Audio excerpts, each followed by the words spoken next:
My name is Kamens, and I'm the CEO and owner of Agnew. So welcome to our newly refreshed showroom. And I am honored to introduce Kyle Bunting. Thank you. Is everybody here? And in honor of what's new, what's next, we really wanted to think about what's been going on in the last sort of 18 months or so, and like most people, even though it's been more difficult, there's been a lot of creativity happening, and there's been a lot of opportunity.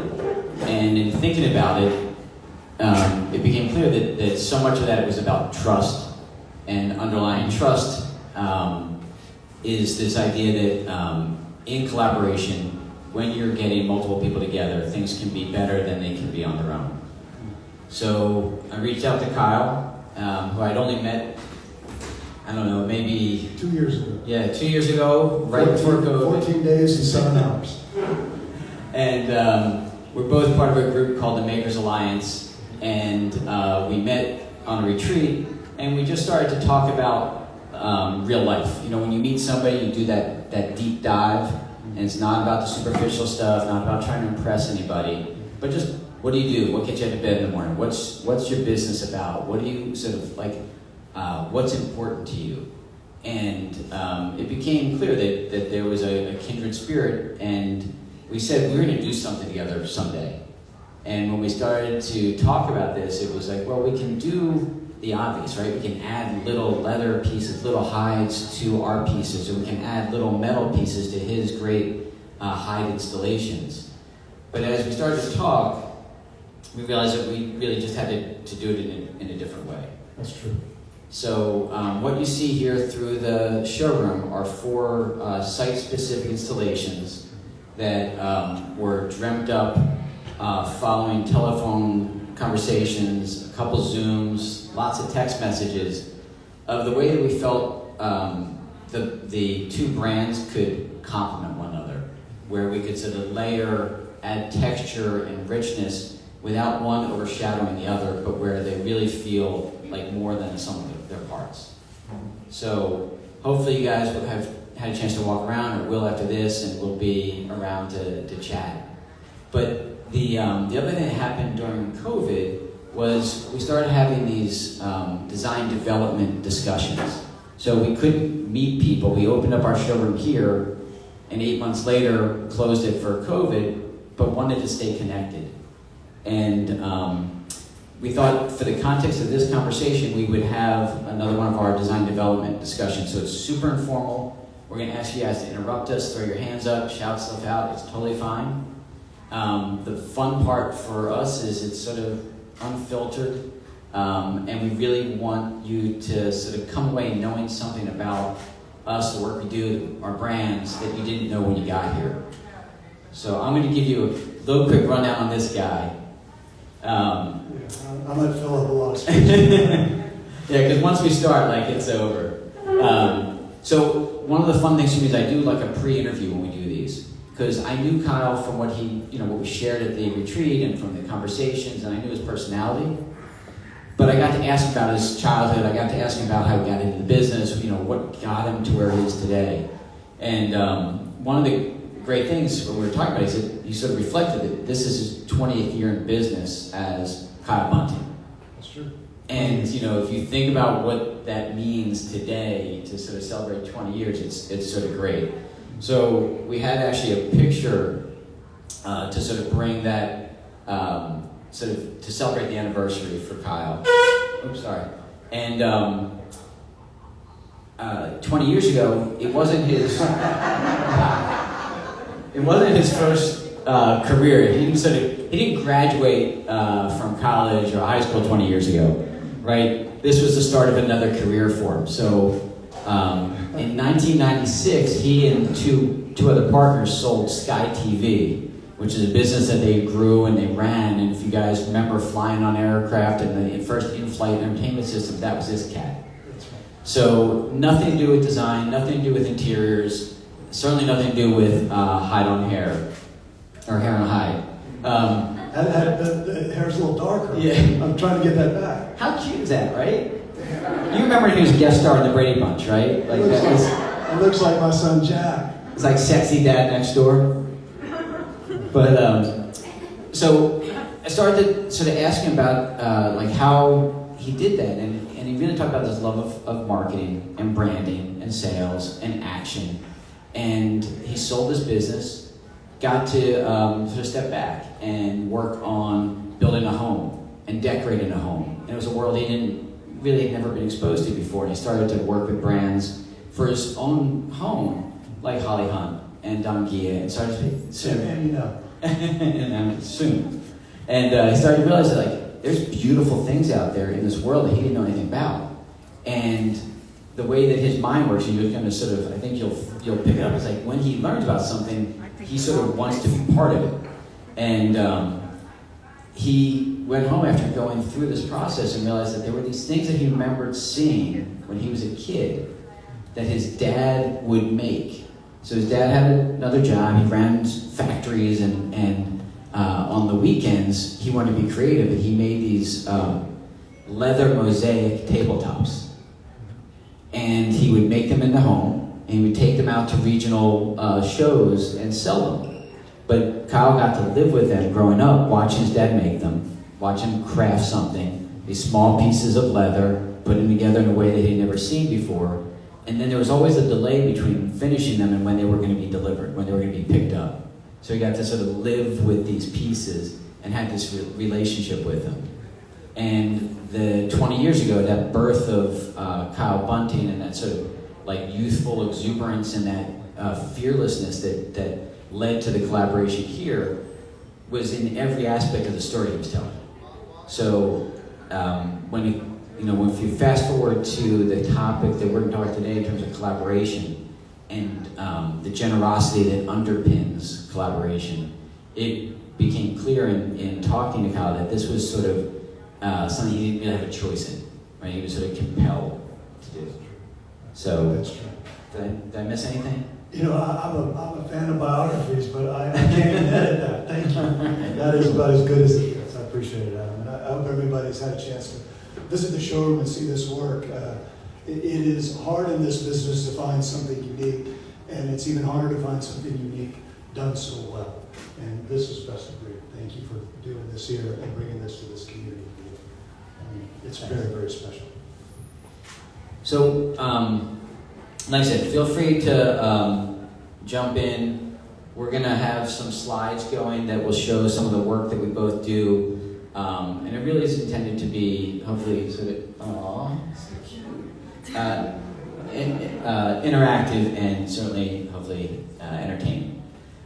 So one of the things I want to talk about is just because both of our businesses are set up where we make stuff all the time. And when we started out, we didn't make our own designs. We were helping other people figure out how to get their ideas made. You sort of have a similar story. So, like, what's your favorite way to actually collaborate with a new client on a design you haven't done before? I think for Kyle Bunting, it's a little bit different. Does anybody remember? I'm gonna date myself a little bit. Does anybody remember this phrase, open source software? Like when they kind of develop something and everybody'd hack it and try to make it better.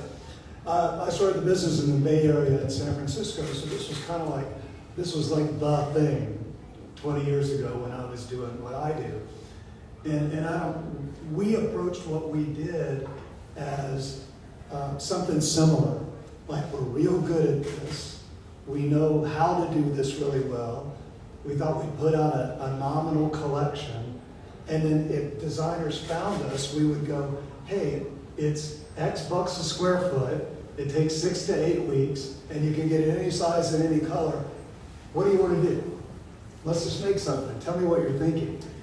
And I think probably half of the collection we have today is, when I say collection, I mean reproducible patterns that people call in order and say, I want A in black and white, right? Came from working with designers who would bring in something to us custom that we would collaborate on to develop. And then lo and behold, that kind of became the portfolio. And as brands like ours and others like mine or yours evolve, you end up doing designer collections with contributors that come in as third parties, and then you do your own studio work. But the abundance of what we do now, about a third of it is pure custom. And I think half of what we do comes from that custom collaboration of just saying, tell me what you got. Let's go make something. Because I think for us, what we do is a whole lot better with this energy than me, right? I tell my team, I'm a picker at DWR, but you know, you get that catalog and there's that black and white photo of like some old guy staring off in the distance like he's in his moment of being all great. And I tell my team, when I do that, throw me out. I'm done. I take myself that seriously. I'm pretty good at this. I make it, and I run a business. I'm a decent designer, but probably 95% of the people in here are better designers than I am. And I know that, and my product and my business is better by embracing it and knowing you bring more to the table than we could ever cook up inside. Does that make sense? Yeah, I think Anybody so. got any questions on that? That'll help me out. I think one of the things that I didn't, going through this process was super informative to me because I didn't really understand how many options there were, right? So, and even because, you don't often get to make stuff for yourself. Right. John was talking about last night, you don't always get to finish the things you want to make for yourself. It's another way to say it. And, this pattern here on this wall isn't the normal scale for that pattern, but based on the size of the wall, based on what was going on, and you sort of change the scale, the shape, last minute after it was engineered, ready to go. Do you think that people actually understand how much flexibility they have when they come to you, or do you think that people look at your offerings or look at a catalog or look at a photo and sort of think I can choose the color, or maybe I can change the size, but within that I can't really be free? I don't know. I don't know if they get it or not. But these businesses are typically half your business is repeat customers. They figure out what you do and then use it in different ways again and again, right? As designers, you get your resource, and you're like, I go there and I do it over and over again. And I think what we do real well is we're a direct business, so we don't do this, although I would like to be able to do this. But we're not in any multi-line or third party. So there's kind of no one between us and the message of what we can do. So when a designer finds us online or picks up the phone, whatever turns them on, I like the idea that they can reach out and say, hey, I'm kind of checking y'all out. I want to get a quote. What's the lead time? We're like, well, hold on. Let me just give you the 30 seconds. What do you want to do? When do you need it? What are you thinking? How do we figure it out? And then we just start cooking something up, and a rendering, an estimate, and a strike-off in 48 hours kind of helps out too. We do that kind of thing. But we're in Austin and we're domestic, like you're in Philly and you're domestic. And I think the ability to service designers who come in and realize, hold on, I see what you do, but I assumed I could do whatever I wanted, but they can't. I've never made a tear sheet. I just don't have them. We just publish it and we put it, we're pretty prolific, and Andrew knows we're a little self-promotional. I'll take that, it's true. But we get ourselves out there, and I think seeing it and kind of getting turned on to what we're able to do, and then engaging and saying, let's make something, and finding out it doesn't take too long, and it might be more or less than expected it to cost, is kind of the bottom line, and then you do it again and again and again, and you take care of everybody. Because our business is going to make you successful. It's not about us. You're successful and we thrive. It's not about us. It's about you and your client. Make sense? Yeah, no, I think it does. It's when we talk about it internally, so we've got a bunch of people that are on our team that are here from Philadelphia and some that are based here in New York, and we never know when we go to a meeting whether we're there because they've seen the specific things that we've done and they were sort of inspired by that and want to sort of riff on it or just figure out how to action it. Or they want us to sort of be the dumb fabricator, right? They have their own idea, drawings, and they just need somebody to execute it, advise on materials, maybe sort of installation techniques. And it's sort of hard to articulate it to our staff, right? When people come on board and we're sort of training them on all the things we do, right?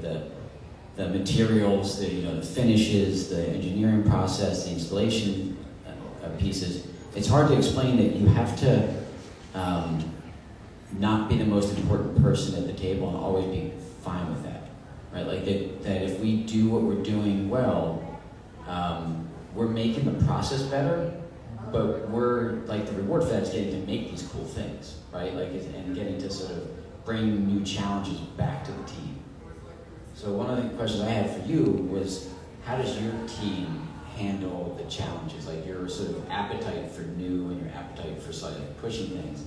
How do the people who are executing deal with that? Well, we're kind of we're crazy. Like we're really into this thing, right? I always tell people, this is the only thing I do well. I don't do anything good with this. I'm bad at all sorts of stuff. Can't even make sandwiches. I mean, I'm just terrible. But we're exceptional at doing this kind of thing. And so for us, it's not that anything becomes mundane. We make a lot of rugs. Rugs are probably 80% of the business. But the vertical work, like you see here today, is 20%.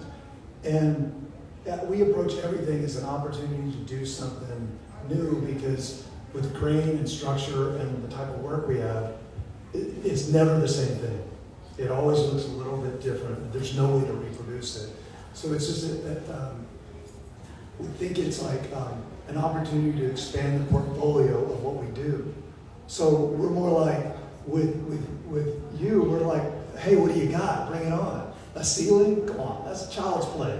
Let's do the bottom of an airplane. It's something nuts, come on. And we've seen it all. I've made furry dice for like somebody doing one of those 70s type bands, and I've done ceilings, and I've done airplanes, and all sorts of things. And I think for us, I think you're asking how do you be prepared? You're prepared by being enthused to do it. If you wake up every morning running through walls, can't wait to go do it, it's all exciting. The day that it doesn't feel that way, go do something else, because life's too short. We want to feel that way all the time. We really, really do. And one metric, I think, you talk about like your business or different milestones since the 20th anniversary, but another metric that Kyle told me was that they have now installed over a million square feet of hair and hide products, right? Produced 1 million square feet. So to be that excited about it is nice. That's really like the driver in the brand. Well, what's kind of scary about this is you kind of look around at these things and you're like, there are all these little pieces, right? And most of them have to be cut and then they have to be trimmed. And so we kind of casually did it over, like a picture of here one night. And we figured it was maybe 10 million pieces, because some get thrown away, some get used, and some are memos.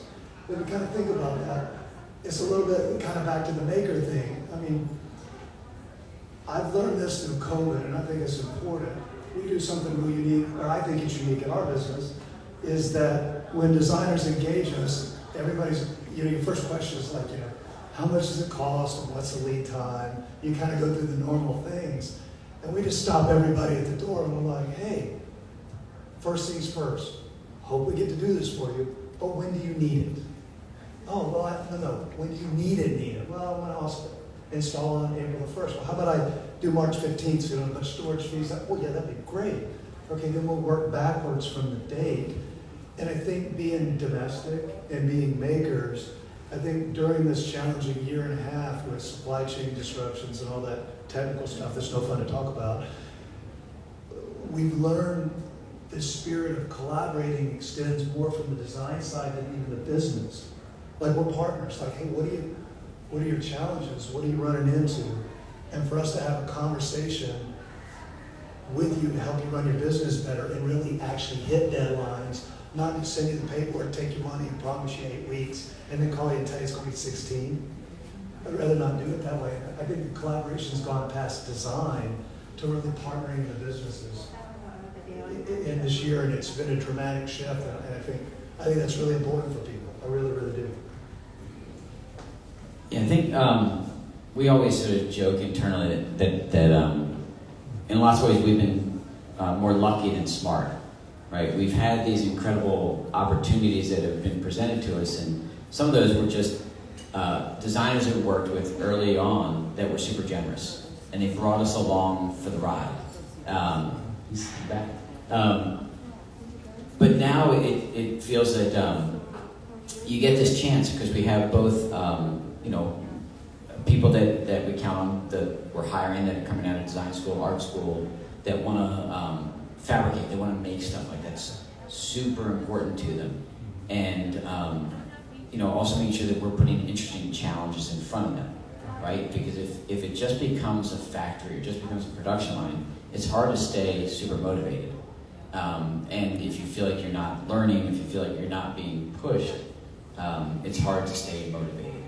So do you guys sort of talk about that internally, like in terms of the products, the materials, the applications, like what inspires the team?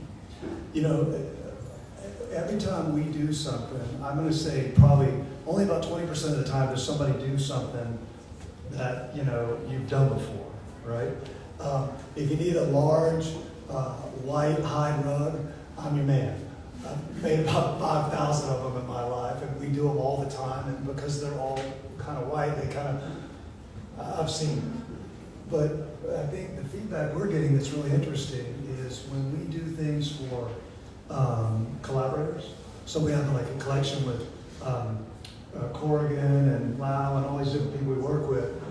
When somebody comes in and takes a pattern and does their thing, we send it off to the designer and go, hey, check this out. Look what somebody did, because it's never the standard colorways.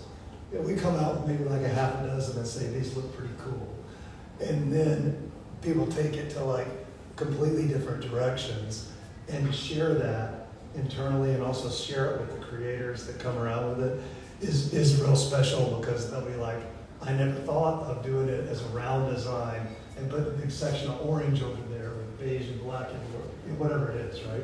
So we kind of see that, and I think that's the lifeblood. It's just like with this. Somebody takes something and changes it, puts a finished combination you've never seen. I think that's what keeps everybody kind of alive internally, is to see what you can do well, peep them differently. I think, for us, sometimes it's having somebody else besides us that wants to try something, right? Like we have ideas all the time, and the team has great ideas, but there's not enough time to do those ideas and everything we're doing for our clients. But when a client comes along and has that idea, wants to make that square piece round, whatever it may be, now you signed up to do it, right? So it's almost like this weirdly like generous and selfish moment at the same time. Like generous enough to sort of try something you have no idea how it's going to work out. Try something you have no idea what you've budgeted, if you're going to be even close to what it's going to cost you. But it's also like this gift that you get to do it, right? That you get to do this R&D, take a risk, hopefully, win more than lose. But a lot of the, what's influenced us over the last, 4 or 5 years has been those things that people ask for. Have you ever done this? Have you tried this? Can you do this? And we love to problem solve. Like we love to figure it out that way. Yeah, give us a couple minutes, we'll come back with an answer. Yeah, I think one of the things that's kind of cool about this that maybe this audience would appreciate, I don't know about your shop, but I know it happens at ours. Can you imagine what happens behind the scenes when you order something and we're doing something new? I mean, there's all these engineers and there's all these designers and there's like all these makers fighting over like who's got to do the extra time to figure and how to do it. I mean, there's this whole crazy thing like we got to make what? And it's got to be done in 2 weeks. And I got to go to Italy and look at that stuff. I mean, there's a whole interesting behind the scenes that happens for us to deliver what you want. You could never imagine what happens. Just like kind of what happens in your own offices about running your own business. And I think you sharpen the steel, right? The sword gets better when you bring something crazy into the mix that we haven't done before. And I think for us, it's more about it's about cutting and assembly and usage. So like, can you get the geek of the hide right now, like the hide stuff, right? So you see these things and it looks like it makes sense, but it's an irregular material, right? It's got little furry edges, it's got cowlicks, it's got like bald spots, it's got brands, all sorts of crazy stuff on these things. And the paradox for us, which is kind of what happens on the engineering that makes it so hard, is people look at it and they're like, well, just cut a bunch of big old panels and put it together. That'll be cheaper and easier, right? It's actually harder. You can't find the perfect material. That's easier to make than something with big square panels because it just is illogical. But then you got the labor guys fighting over all these little square pieces they got to do, and some guy trim. And for us, there's a little behind the scenes on when you bring it to us and it's complicated, know that you're helping us be even better for you the next time out. And so we say, bring it on, right? Yeah, the bigger, the better, the better. So you mentioned before the long-term collaborations you have with like Dave Rockwell and Amy Lau. Like how, like for people here, how do they have that conversation? Like how do you decide like when it's time to introduce a new collection, how you're going to sort of pick from all the hundreds of projects going on all the time, like what feels new or different from your offering? I got to be honest. For me, I don't know if I'm a little different, but there's absolutely no logic to it. So we did a collection with Douglas Friedman, a photographer, and we were trading messages online. And I hit him up and I said, hey, we need to meet each other because you shot all these things that I have rugs in, and I want to get your images and strike a deal. And I hit him up randomly one night. I said, where are you at? I said, I'm in New York. I said, freeze, where? He was in some bar downtown. I said, I'll be in 15 minutes. I jumped in a car and I got there. And we spent 2 hours just getting hammered, drawing stuff. And then a month later, I went to Marfa and hung out. And we put something together, and then it came out. When we did collection with Amy, she did a few things in some work and drew some stuff and then kind of brought some ideas for it. And on one of her collections, she had us make a custom carpet for her, and it was a round, beautiful design, but I took it and turned it into squares and rectangles and all these different ideas, and then called her and said, hey, I kind of like the way this looks. When you say you lay some color on it, let's put it out, it's good. And she's like, I never thought of it. Not that she wouldn't have, but for us, it kind of comes all over the place, and I think the center of it is the package. Like, it's a good idea, it's a good story, it's got a nice narrative, and it's interesting, and I think, people love stories, right? And there needs to be something behind it, so I'm a little ad hoc about it, but it's very personal. It almost feels better that way, right? Like it's you're doing it with people you want to work with, right? That you're enjoying the personality and the design piece of it. Yeah, well, I mean, that's one of the spoils of getting to kind of be in business for yourself, right? You get to make those choices. Nobody told me I had to go, do something with, Willy Wonka or whoever they threw at me. And I like the idea that great ideas can come from anywhere. One of my favorite collections we did is with a Nigerian artist who lives here in New York. His name's Abedimi. And nobody in this room, except for a few people that maybe partnered with me on the marketing side or maybe saw our work, know who this young man is. But he's a beautiful, talented kid. And I just thought what he did translated really, really well to our work. And so I said, hey, come to Austin and let's talk about it. And this guy comes up and I give him buckets of scraps because he works with leather. And he's literally pulling out of the parking lot with the back of his little car, dragging on the ground, just tears in his eyes, thinking Santa Claus just gave him like solid gold. And for him it was. I'm like, that's the kind of guy I want to work with. And it's my favorite thing we've ever done. And he's just a sweet kid, and you get to make those choices. And when the work comes from there, you get the right stuff. When some big name comes in the door and you just force it, that's not the good stuff. There's really not. It's funny, I'm looking, every once in a while over my shoulder, and it's like seeing old friends, right? You're like remembering the story, remembering how the conversation started that led to that. And, we've grown really because people gave us an opportunity, right? People took a shot on us because we've always been sort of new in whatever sort of market we were going into. And it's a nice when, in some of these cases, we knew we were working with a designer and this was their first piece that was going to get published. It was sort of a make or break thing, and every detail was super critical, and you sort of get behind that, right? You love that because it forces you to be super sharp, but also you sort of know like this is not just a cabinet, not just a piece of furniture, not just a high, but it's actually like this is part of their soul, right? It's part of their ego, part of their identity, and get to do sort of large art pieces that live, and people, millions of people get to see that work. Yeah, I got to say something about how many people do interior design, residential, whatever you do. Most people, okay. I said this once, and somebody kind of raised a little eyebrow at me and said, kind of out of my mind, but I'm gonna say it anyway, even though and it's good for business too. So I'm just gonna be honest about it. But I think. I know what he's capable of. I think that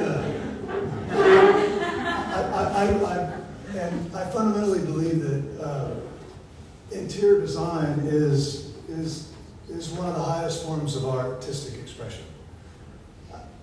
I don't mean to knock it, but it's like make fun of Pollock, because everybody makes fun of Pollock because he's a good example. Some guy in some canvas throwing paint around is genius, right? He's the first guy. I get the whole story. But he's on his own, he's doing a thing.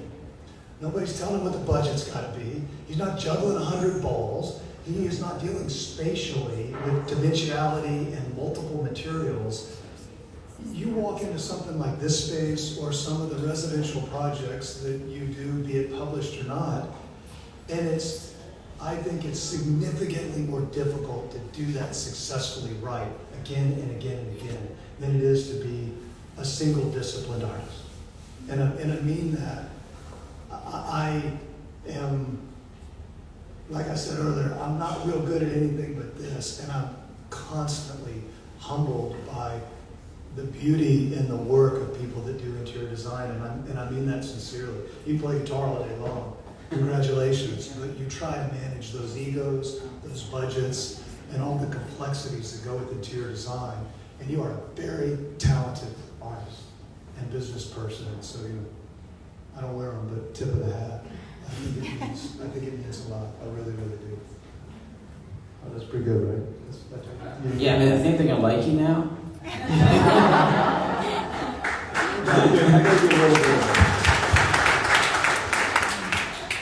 But that's really true. I mean, I think it's, I think my business is like a cakewalk, right? I buy leather, we cut it in pieces, and we turn it into stuff, and out it goes. I don't have the complexity of like furniture makers with all the logistical issues, like, oh, it's got a scratch, you take it back, all that, right? I just put a big old thing and we send it. My business is relatively simple, but the kind of things that Adam does, and John, and you and your team, and of course Eric, God, it's good to see you. This is hard to do, but we don't do it unless we have you to drive us to do it for. And it's an honor too. It really is. It's a pleasure to see what you do with the things we can.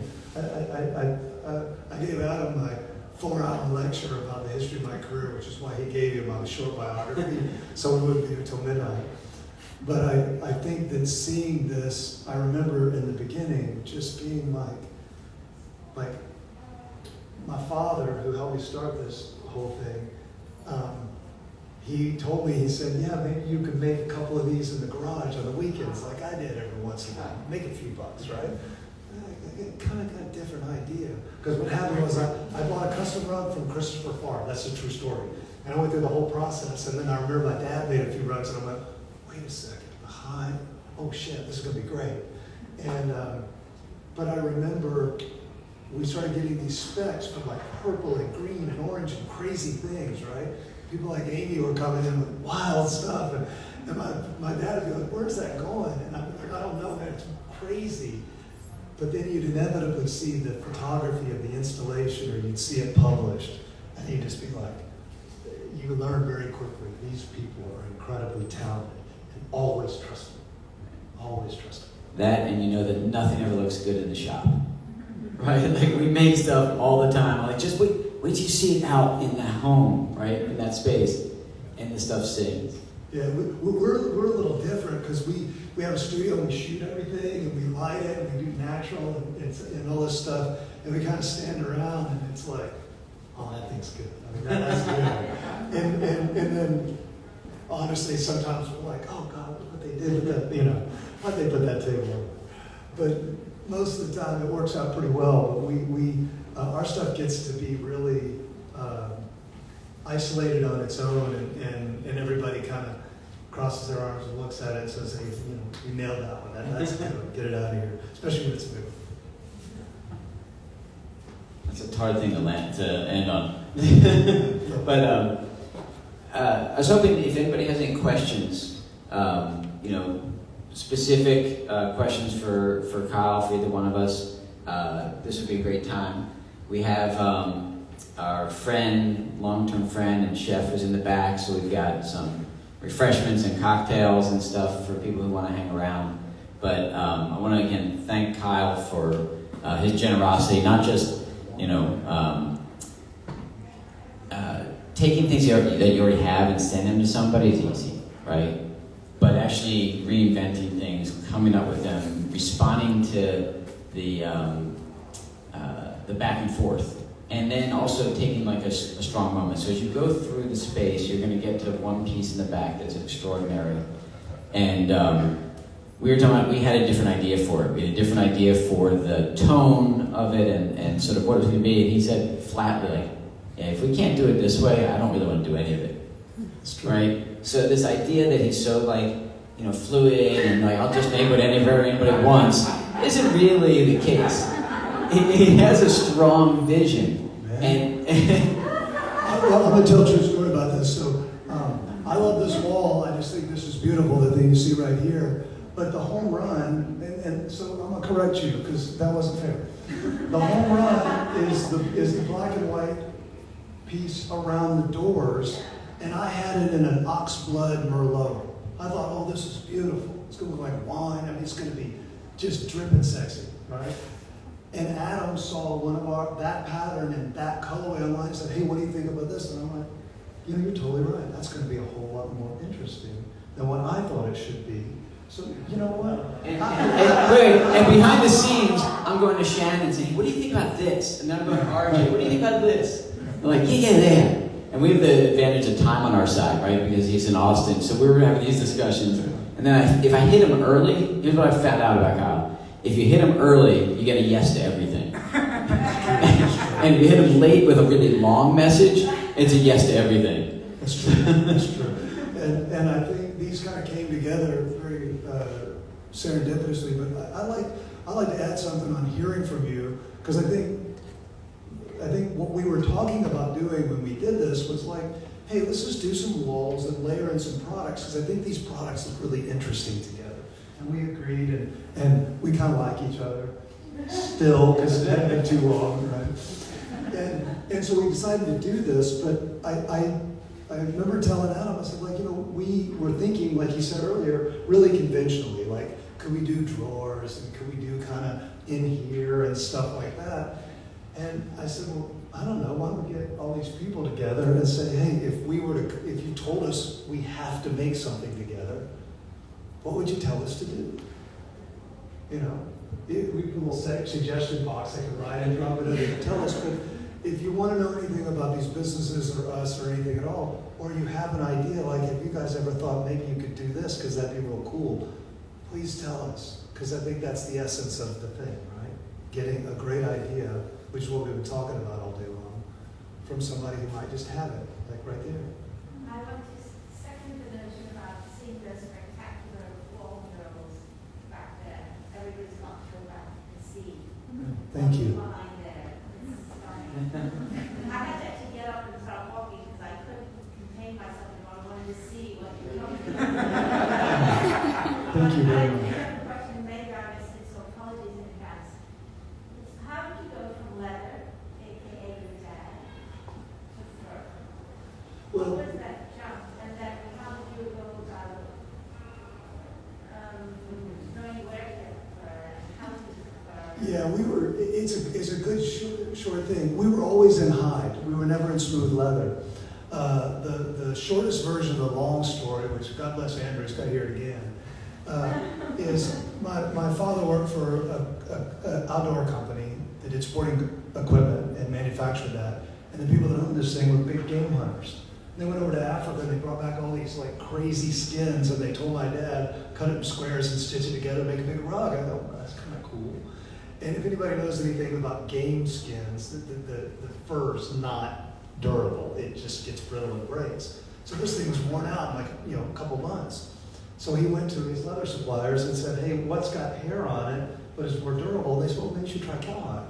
So he did the same thing again, but he took all the scraps home. And then he started cutting them into little pieces and making these mosaic little tile pieces like this kind of thing, right? And framing them and selling them. And I'd go to rodeos and, oilman conventions and crazy Texas stuff like that when I was a little kid. He'd put a big hat on me and follow me around. And we did that kind of stuff, but that's kind of where it started. And when I, grew up, or sort of grew up, and thought this would be really beautiful if we did it in this kind of way, it just was always, there was going to be hair on hide, and it was going to be tactile, and look really, really different. And we were the first out of the gate on it, so I'm real happy that we decided to do it that way. And now, like I've said, a million feet later, I think we figured it out. Yeah, totally changed. Yeah, it's just different, right? And we were lucky, and we worked real hard, and we're pretty good at it. Yeah. Sometimes you lightning in a bottle, so to speak. It is, again, like we know about hard things, right? We know about metal, and we know about wood, and whenever we're getting into soft goods, we're sort of like children. So when we started to unroll these pieces, the life that they had to them, like the softness in them, that didn't feel like sort of cow skin. It didn't have that sort of connotation. And you described it as being fur because it really does feel sort of rich and silky, and the saturation of color again was really unexpected, and the sort of the nuance, right? So when you change the grain, when you change the direction of hair, it changes everything. And when I was talking to Kyle, I said, well, what happens like if we have this? The first question we're going to ask is, what happens if I spill something on it? He's like, man, it's cow. You hose it down and you wipe it off and it's fine. It's like your skin. Yeah. That's true. Yeah, we're kind of a little bit backwards. We're kind of like, it's real durable. You can dump anything on it and clean it up, but just don't vacuum it. That's all backwards. Yeah, Leather doesn't like beater brushes, so we always say, ladies, treat it like it's your nice handbag. Be thoughtful about how you get the spills off of it, but don't take the dice into it if you think it needs to get cleaned off. Yeah, but it works pretty good. Anybody got anything else? So it's for Kyle. Yes, so ma'am. for installations like these, where you're putting it on the wall or on the ceiling, and you work out of Texas, so do you ship it almost like a wallpaper or a finish that it comes in panels, like a puzzle piece, and then we hire people to put it together, or do you recommend, like in New York or Philly, do you have teams that you work with that we can hire? Because it is something that would have specific technique to apply, especially on the ceiling. Sure. So it depended upon the pattern. So around the corner where the wine bottle rack is a pattern that we would sell as a roll. We put it in some width, and you just put it up and you join it next to one another. Yeah. When we do something really large and kind of organic, we cut it out so that you can fit it together like a puzzle. Yeah, like a puzzle. Start in the middle, staple it up, put glue behind it, and go through a process.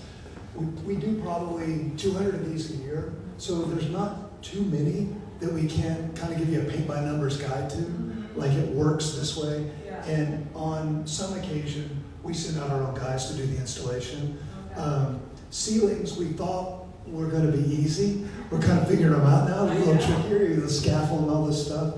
This stuff's not light. Yes. It's good for sound absorption. It does a whole bunch of other cool stuff, but it's heavy It can fall down. to get it up Yeah. and manhandle. Forgive is that sexist, or can you say it? I don't know.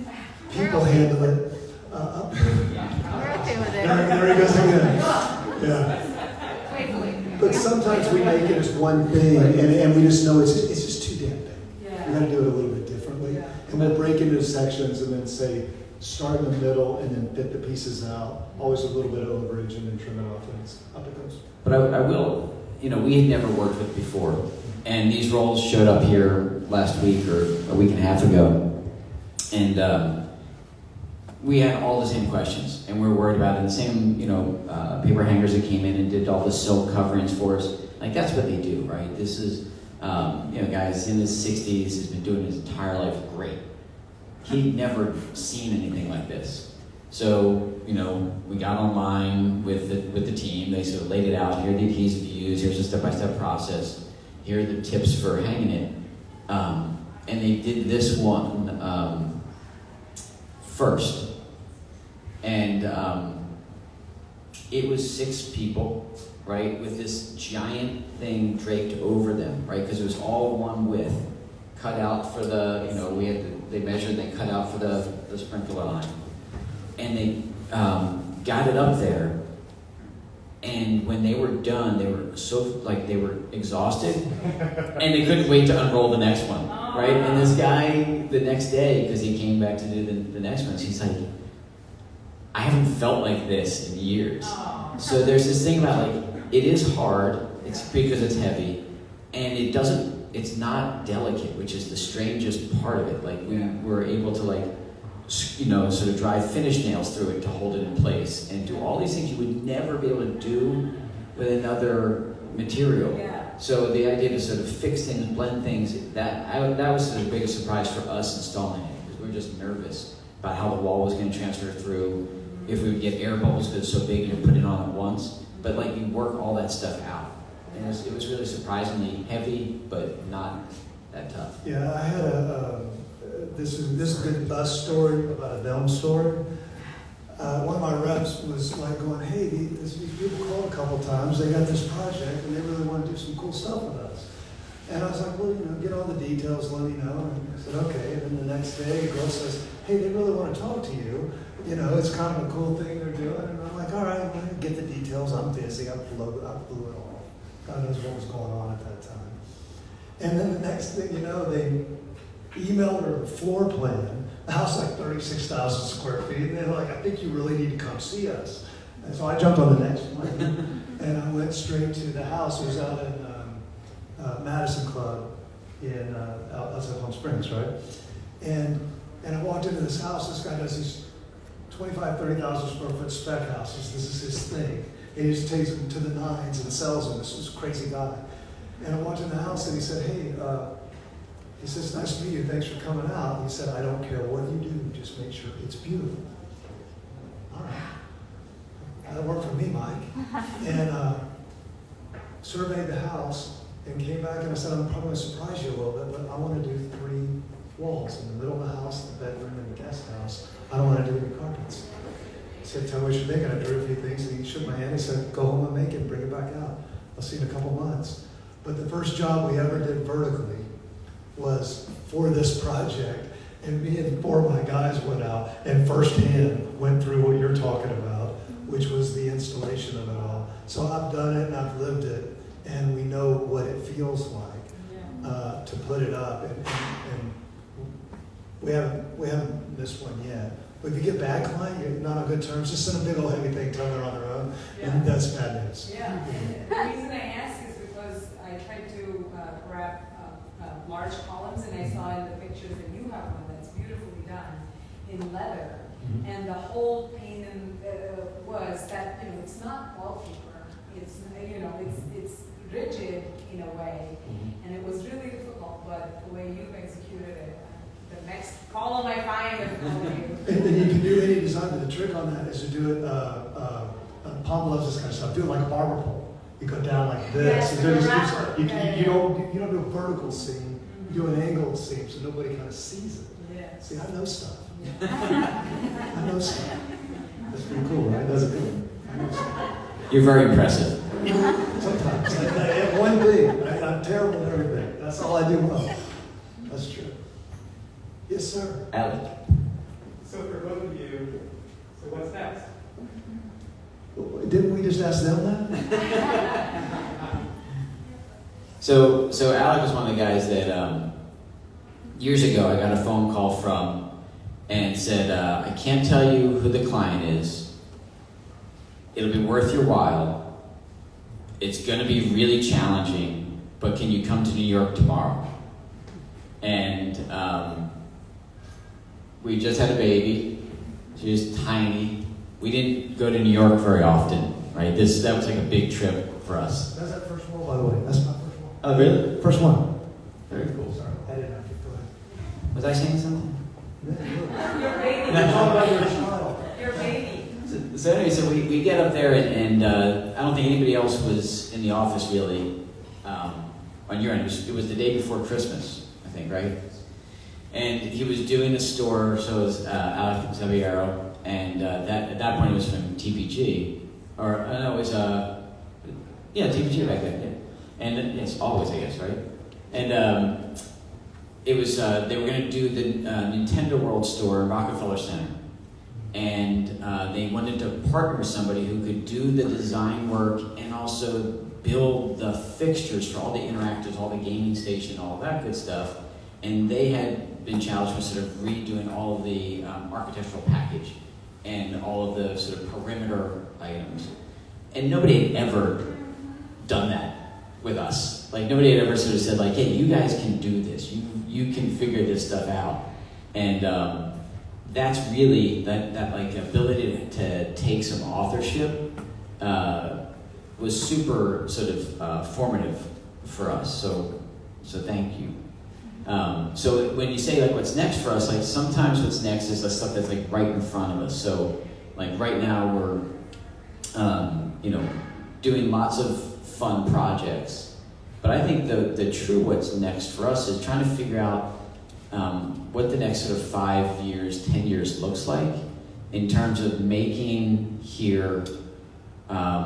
I don't think designers are gonna work the way they worked before.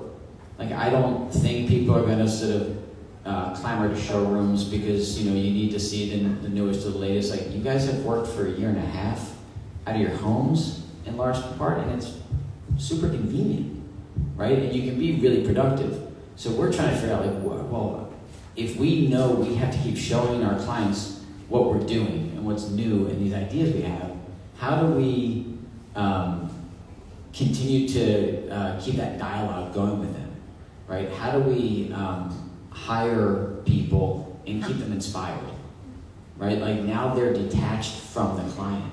They're not at the meeting. It's a different thing when you're at a meeting with a client, or the clients are coming down and they're working through finishes with you, and they're in it with you. And the rare clients will still do that. Ingrid was down to buffing and polishing stuff a couple weeks ago to get the finish she wanted. But I think that's our challenge. Like, we'll do great, fearless work. I'm less worried about that. It's really about how we're going to work, and are we going to sort of take a step backwards in terms of how people think about us? Like, will we get pigeonholed into only what they've seen in the most recent Pinterest post, Instagram post, on the website, as opposed to understanding our full capabilities? Like, will people really see us that way that people do when you work with people and you're willing to take a risk on them? Like, you sort of gift them that. And I think that's what that's the nut, the problem we're trying to solve, is to figure out what that's really going to be like.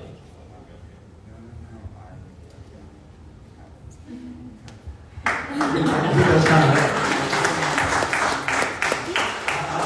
learned that he got it. What's next for you? Well, that's what to say. We're trying to figure it out. I had a call yesterday with a client, and I put the schedule together, and I had to differentiate which meetings were going to be virtual and which meetings had to be in person. So you just can't convey the thing unless you're like looking across the table and get yourself in the room. So yeah, we have the same issues. I need to create a culture. We're design cultures. How do you maintain that culture? Yeah, I think that the idea of this like peer interaction. Sorry, I was just talking to my friend.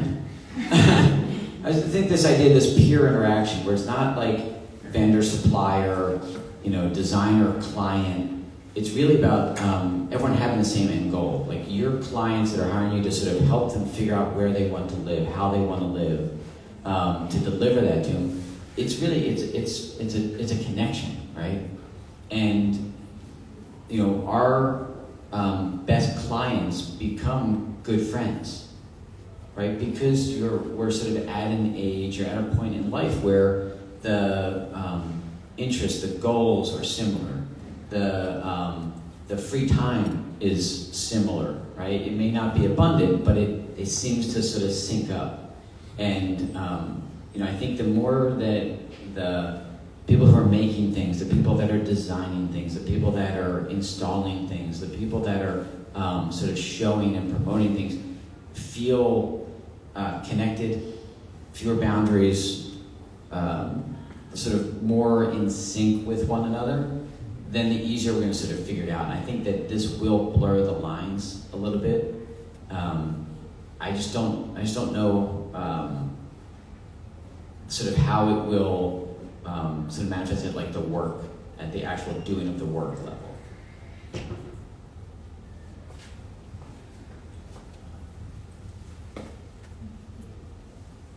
Anybody else? Anyone? I'll ask. Out of curiosity, I just kind of became familiar with you and your work, walking through here. I'm a student at Parsons. But I'm curious, have you ever had an exterior installation / considered materials for their durability that could do something like that? Exterior rug mural or yeah. Leather doesn't like outside too much whenever it's no longer kind of the original form of leather it was. It tends to want to go inside whenever it's been outside. For sure. Well, I wasn't sure what other materials you had experience with, or if you we would get asked consider. that a lot, and I got to tell you, it's kind of funny. I'm going to segue this into something about this relation with Adam. But I'm so busy trying to maximize this one art form. It's a thing that I think it's a place we fill, and you don't need me doing something else. People need to get that thing that we do so well. So we try to kind of stay in our lane, so to speak. Yeah. But I would like to say something kind of interesting about this, and I think this design was kind of the first. It was Adam's idea, but we were like, hey, I think that this will help us sell more wall coverings, and it'll help us sell more furniture because you can kind of see it in an interesting way and be good for both of us. And somebody will just come in and buy the vignette. Hey, that looks great. I want exactly that. Love change, but that's what I want. But what Adam wanted to do is he's like, hey, why don't we cut some of these pieces out and put metal pieces in there that are finished and reflective, and integrate what he does and what we do, and maybe have it be a thing, right? That we could, I don't know, sell as a thing, right? Yeah, keep playing with it. Yeah, and I think that's the kind of stuff is more interesting for us, because carpet makers is, you got to be a strong thing. People walking on it all the time. You try to get too fancy, you're going to make somebody going to get mad about. But vertical is a completely different opportunity, and to see maybe some metal, glass, leather, and hide vertically is going to be something I'm very excited about. That collaboration sounds very exciting. Yeah, as well. it's going to be real beautiful. I All promise you that. Thanks. Well, I want to thank everybody for coming tonight. Like I said, we have this afternoon we have some refreshments, so help yourself.